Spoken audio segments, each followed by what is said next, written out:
오늘 이제 말씀은 이제 회개에 대한 이야기를 합니다. 회개에 대해서 가장 먼저 외친 자가 누구일까요? 오늘 보면 세례 요한이죠. 세례 요한이 광야에 나가서 뭐라고 회개를 외쳤냐면 회개하라 천국이 가까이 왔다라고 외쳤죠. 곧 천국이 왔으니 그 천국은 회개하지 아니한 자는 결코 하나님 앞에 들어갈 수 없다라고 세례 요한이 외친 거 아니겠습니까? 여러분, 세례 요한이 이처럼 외친 이유가 있겠죠. 왜 그럴까요? 지금의 이스라엘이 하나님의 나라와는 상관없는 나라로서 변질되어 있기 때문에 그래요.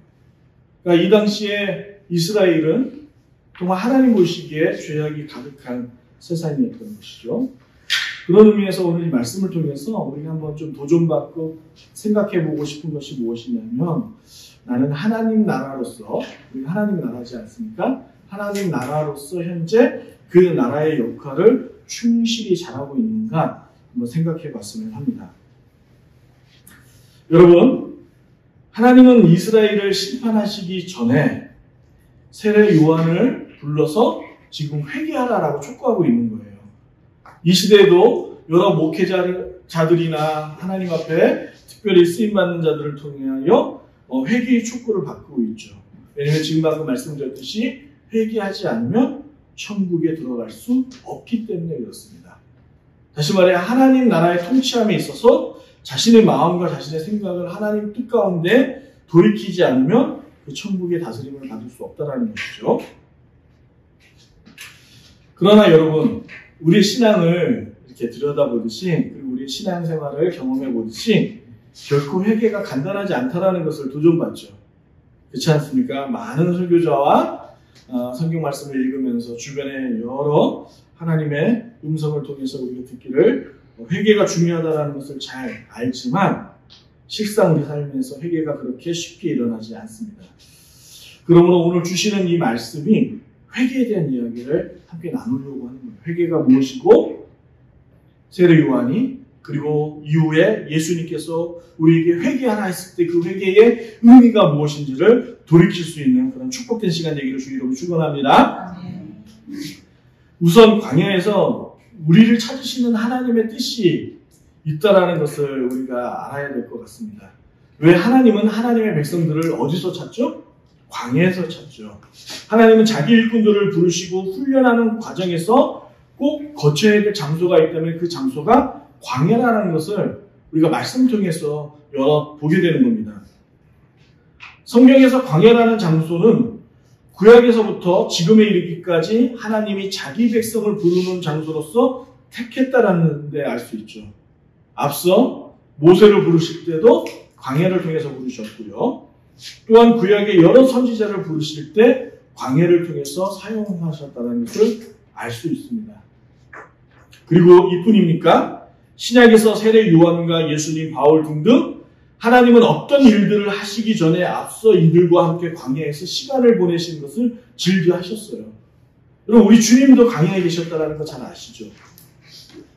그렇다면 여러분, 성경에서 광야를 왜 이렇게 집중해서 조명하고 있고 이 광야에서 주님은 우리와 만나시는 것을 즐겨 하셨을까 하는 거죠. 기독교에서 광야는요, 불교나 이방 종교들처럼 자신을 수행하기 위한 고행의 장소로서 성경이 광야를 쓰고 있지 않다는 데 주목하셔야 돼요. 광야는요, 세상 풍조를 거부하고 오직 하나님과의 경건한 만남과 더불어 주님의 거룩한 삶을 따라 살고자 결단하는 장소로서 상징되는 것이 광야예요. 여러분, 광야에는 먹을 것이 있습니까? 없죠. 마실 물이 있습니까? 없죠. 아무것도 없어요.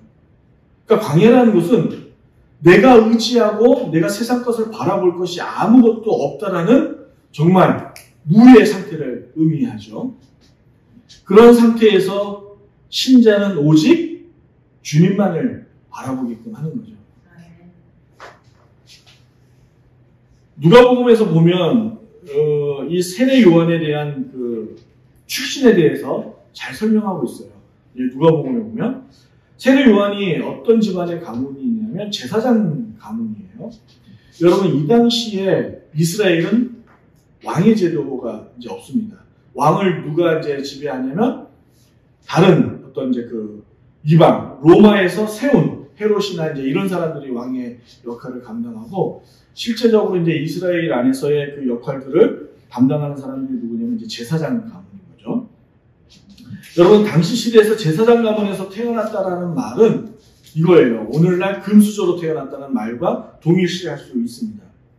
그래서 성경은 그의 미래가 보장된 사람인 것을 독자에게 우회적으로 알려주기 위해서 누가복음에는 세례 요한이 어떤 가문의 사람인지를 알려주고 있는 것이죠. 따라서 그는 얼마든지 권력자로 살기에 충분한 환경을 가지고 태어난 사람인 것을 우리가 말씀을 통해서 알 수 있는 겁니다.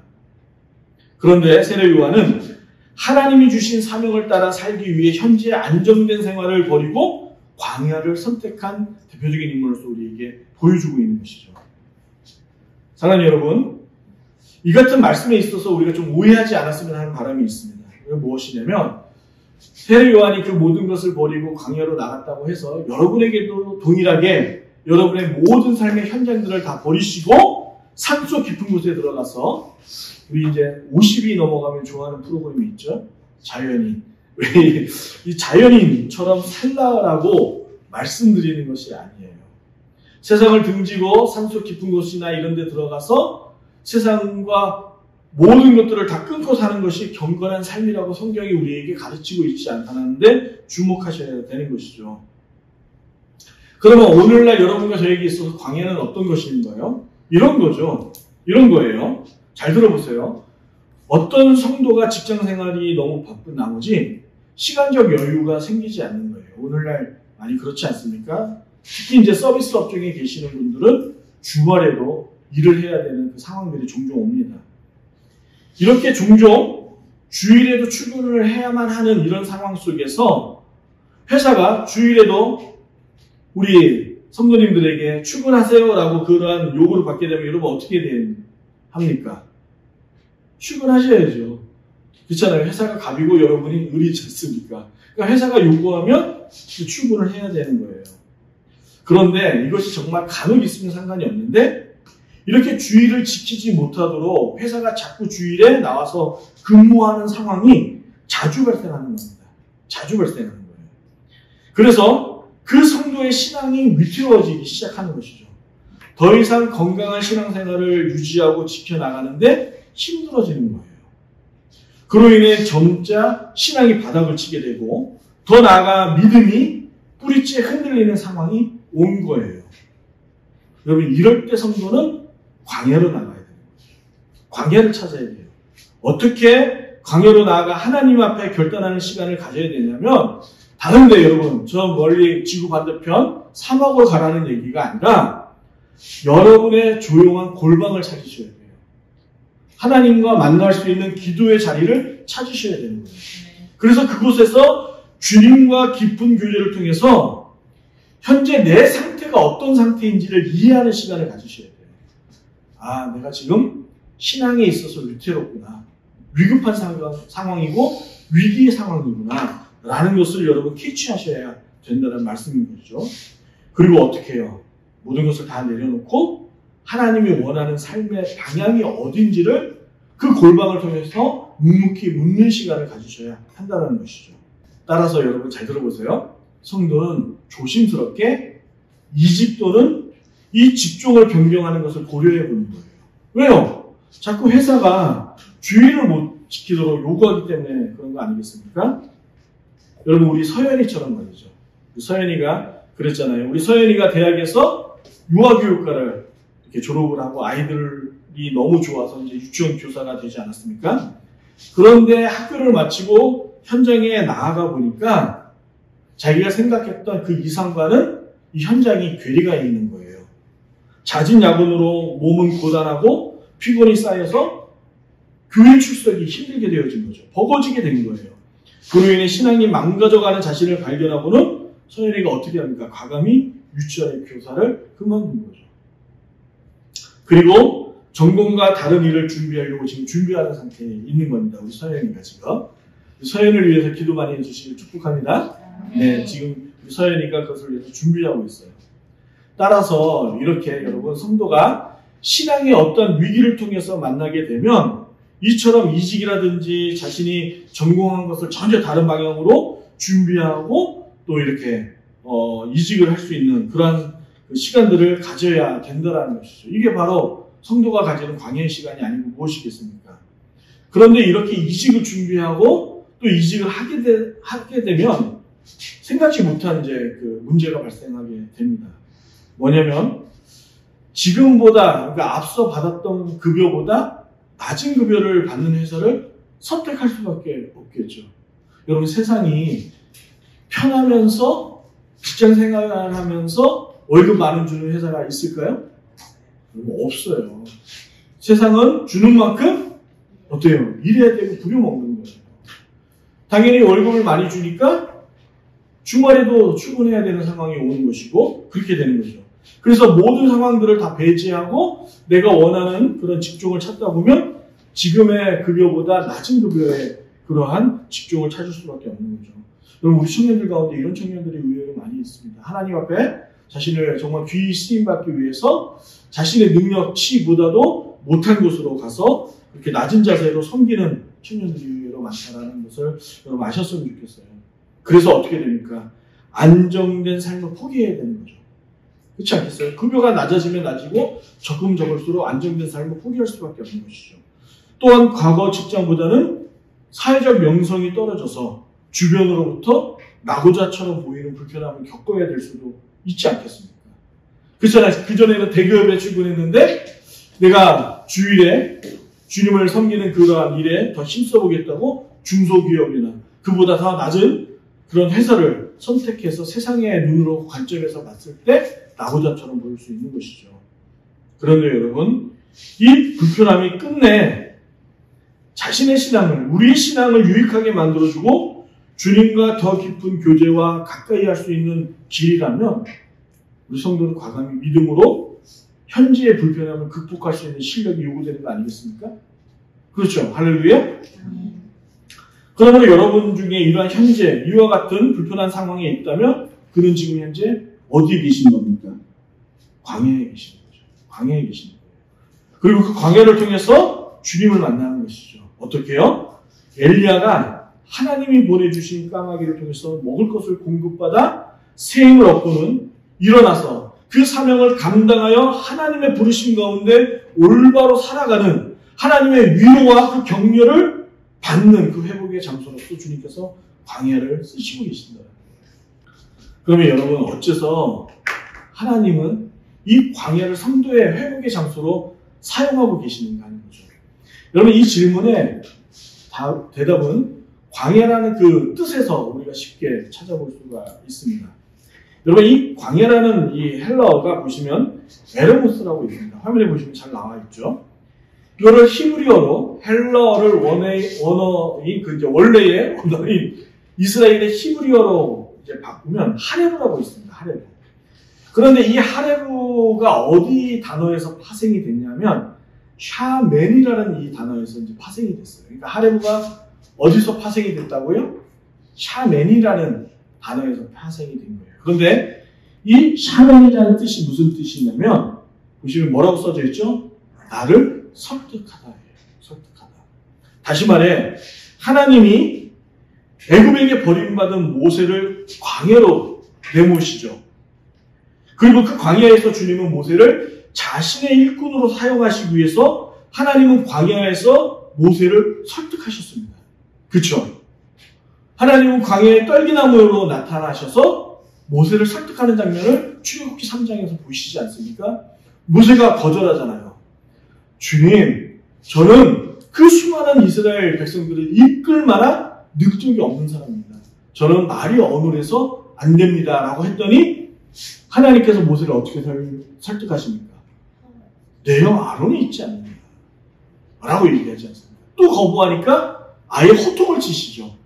내가 가라고 했잖아 이 녀석아.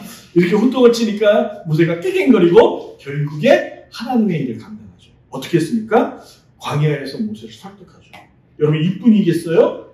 많은 선지자를 통해서 광야에서 하나님의 일을 감당할 수 있도록 설득하는 것이죠. 다시 말해 광야는 내가 하나님과 1대1 대면을 통해서 주변으로부터 어떠한 방해도 받지 않을 유일한 장소로서 주님과 1대1의 만남을 통하여 주님의 음성을 직접적으로 듣고 그 주님의 음성을 통해서 위로와 격려를 받는 장소가 광야였던 것이죠. 저에게도 있었습니다. 또한 저의 가정에도 이러한 시간이 있었죠. 그 시간을 통해서 하나님께서 다시금 일어날 수 있는 시간으로 저를 삼아주셨고 그 약속과 그 설득을 통해서 지금까지 올 수 있지 않았습니까? 사랑하는 여러분, 지금 나의 처한 상태가 세상으로부터 완전히 버림받고 외롭고 막막하세요? 그렇다면 전능하신 하나님을 만날 수 있는 절호의 기회라는 것을 믿을 수 있기를 주의 이름으로 축복합니다. 지금이 바로 주님을 만날 수 있는 것이죠. 하나님께서 나를 설득하기 위해서 여러분과 저를 조용한 광야로 부르시고 계신다. 그러면 성도는 묵묵히 그분의 음성을 들을 수 있는 실력이 필요한 거예요. 그래서 요한계시록에 보면 어떤 자가 하나님의 음성을 듣는다고요? 귀 있는 자가 듣는 거예요. 이 귀 있을 자는 들을지어다라는 이 말씀은 이미 예레미야서를 통해서 말씀하고 계시죠. 그만큼 주님의 백성임에도 불구하고 주의 음성을 듣지 않는 자가 많이 있었다는 것이죠. 이렇게 주의 음성을 듣는 자는 전혀 생각지 못한, 이제껏 경험해보지 못한 주님의 평강과 은혜를 누리게 되는 겁니다. 그러므로 우리가 광야에서 해야 될 일이 있습니다. 만약에 지금 현재 여러분이 광야에 있다면 광야 안에서 여러분들이 하셔야 될 첫 번째 일이 있다는 거예요. 그 일은 무엇이냐면 내 죄를 고백하고 주님께 용서받는 시간을 가지셔야 됩니다. 여러분, 용서를 구하는 것만으로 끝나지 않아요. 여러분, 용서를 구했으면 상대로부터 무엇을 받는 시간을 가지셔야 된다고요? 용서를 받는 시간을 가지셔야 돼요. 그냥 나 혼자 열광하고 열정에서 막 울음을 막 콧물 흘리고 눈물 흘리고 막 나 혼자 감정에 북받쳐서 막 소리 지르고 했다고 해서 여러분 그게 용서받은 게 아니에요. 착각하시면 안 됩니다. 내 감정에 호소한 것이지 주님으로부터 진심 어린 용서를 여러분 받으셔야 돼요. 그런 의미에서 사랑하는 여러분, 주님께 용서하심을 받으셨습니까? 우리는 많은 설교자들로부터 회개란 개인의 반성이나 후회 정도의 수준이 아니라는 것을 많이 들어왔습니다. 그렇죠? 회개라는 게 그저 자기 반성이 아니에요. 회개는 그게 아니에요. 또한 회개를 단 한 번만 하는 것으로 이해해서도 안 되는 것이죠. 나는 회개했고 예수님을 믿으니 구원받았어. 그러니 이후로부터 나는 어떻게 살아도 상관없어. 이렇게 말하는 것은 여러분 이단 구원파와 같다라고 제가 여러 번 말씀드렸어요. 그리고 방금 말씀드린 것처럼 여러분 내 감정의 평안함, 눈물 따위로 내 죄가 다 해결되었다라고 생각하시면 큰 코 다치십니다. 이스라엘 백성들이 그래서 망한 거죠. 만약에 이와 같이 생각하고 있다면 여러분은 구원파와 별반 차이 없는 것이라고 말씀드렸어요. 구원파들은 이미 구원받았으니 이후 짓는 모든 죄들은 문제가 없고 나는 천국에 갈 수 있다라는 왜곡된 복음에서 온 잘못된 가짜 복음인 것이죠. 그러므로 여러분도 이와 같은 생각은 지금 이 순간부터 다 버리셔야 돼요. 옳지 않아요. 결코 감정에 여러분의 마음을 빼앗기지 마시기 바랍니다. 그래서 칼뱅은 시작. 회개란 철저하고 정직하게 평생 죽을 때까지 매일 하는 것. 예. 칼뱅 선생은 회개란 처절하고 정직하게 평생 죽을 때까지 매일 하는 것이 회개예요. 회개. 여러분 회개는 개과천선이 아니에요. 성경에서 말하는 것이 개과천선이 아니에요. 이게 무슨 말이냐면 평생 담배를 피던 사람이 어느 날 마음에 변화가 있어서 담배를 끊었어요. 성경은 이것을 회개라고 얘기하지 않는다고요. 분명히 있어야 될 것 중에 하나이긴 하지나 이거 가지고 회개했다라고 말하지 않는 거예요. 평생 술을 먹던 사람이 어느 날 어떠한 도전을 받아서 술을 끊게 됐어요. 이 정도의 수준에서 회개를 말하고 있지 않다는 거예요. 이러한 모습은요, 여러분, 예수님을 믿지 않는 사람들도 일어난다는 거 여러분이 더 잘 아시죠? 예수님을 안 믿는 사람도 자신의 건강을 위해서 이런 것들을 안 해요. 자신의 잘못된 습관이 자신의 삶을 망가뜨린다는 것을 깨닫고 도전받은 사람은 이것을 바꿔서 자신의 일생을 성공의 자리로 나가도록 하시죠. 여러분, 그래서 이러한 개가천선을 성경이 회개라고 말하지 않는다고요. 여러분, 화면에 보시면 제가 이렇게 썼습니다. 성경에서 말하는 회개란 다 같이 한 목소리 읽습니다. 시작. 자기 중심에서 하나님 중심으로 인생의 방식도 전환하는 것을 의미합니다. 세례 요한이 또한 예수님을 회개하라 천국이 가까이 왔다라고 말하는 것은 네 중심적으로 가던 너의 그 발걸음을 멈추고 돌이켜 하나님의 나라 예수님 앞으로 돌아오라는 거예요. 그러면 예수님께로 돌아오라는 말은 예수님이 가르친 성경에서 우리에게 전하는 이 말씀 앞으로 너의 삶을 돌이켜 살아라 라고 우리에게 말씀하고 있는 것이죠. 할렐루야. 다시는 하나님의 뜻을 거역하지 않고 하나님이 요구하는 삶으로 나아가 날마다 너의 삶 가운데 영적 싸움을 벌이며 살라라고 얘기하는 거예요. 그래서 칼뱅은 이렇게 얘기했다고 말씀하셨죠. 정직하게 평생 죽을 때까지 매일 하는 것이 회개라고요. 단 한순간 어떠한 은혜, 어떤 감정에 북받쳐서 외치고 눈물 흘려, 콧물 흘려 하는 것이 회개가 아니라고요. 현재 나는 교회 공동체 안에 속해 있고 내 나름대로 열심히 예수를 믿으며 천국 티켓을 확보해 놓은 상태라고 생각하시면 안 되는 거예요.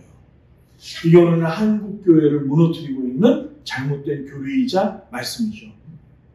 그렇게들 많이들 생각해요. 교회 공동체 안에 있으니까 나는 구원 열차를 타고 있다. 티켓을 가지고 있다. 이렇게 생각하죠. 회개 없이 말이죠. 회개 없이.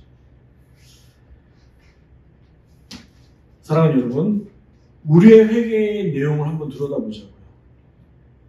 대체로 우리의 회개의 내용들을 들여다보면 누구를 미워했다가 그러한 것들이 잘못된 것을 깨닫고 다시는 그 사람을 미워하지 않게 해주세요 라는 그 정도죠.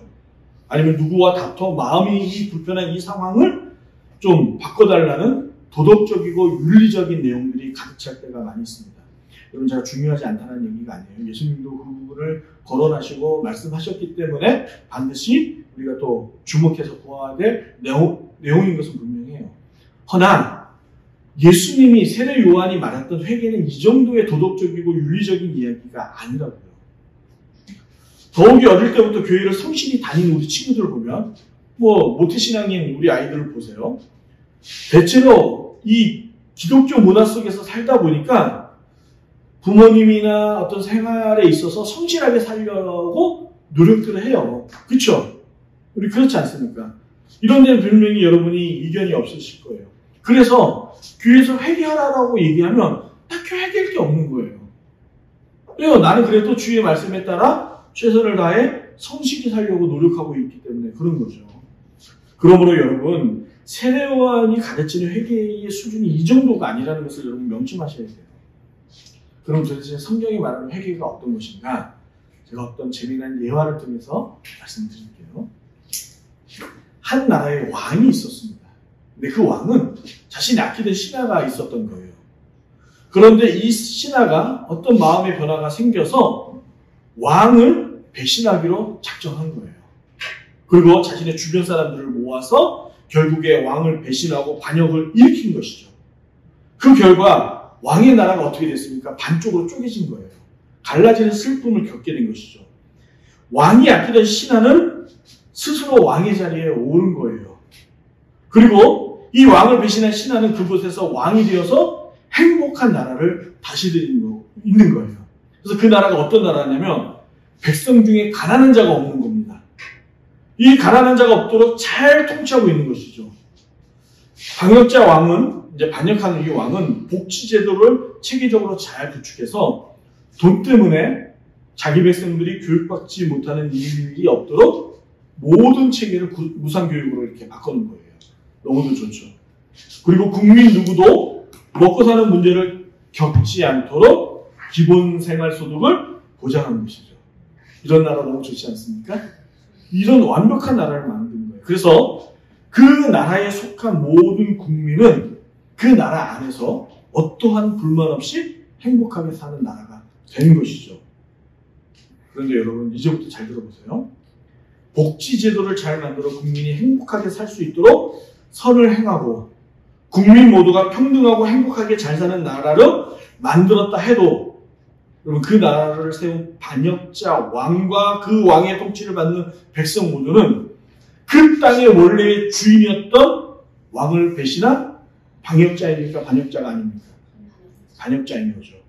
따라서 그 땅의 원래 주인인 왕의 입장에서는 아무리 그들이 선을 행하고 착하게 살고 자신들의 행복한 나라를 구축하고 살았다 할지라도 그들은 주님 앞에 배신자입니다.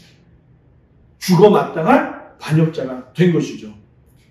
그러므로 진짜 왕이 군사를 모아서 나라를 반으로 쪼갠 이 반역자와 무리들을 모조리 잡아 체포하고 형벌을 내리는 것은 왕의 입장에서 정당한 것이죠.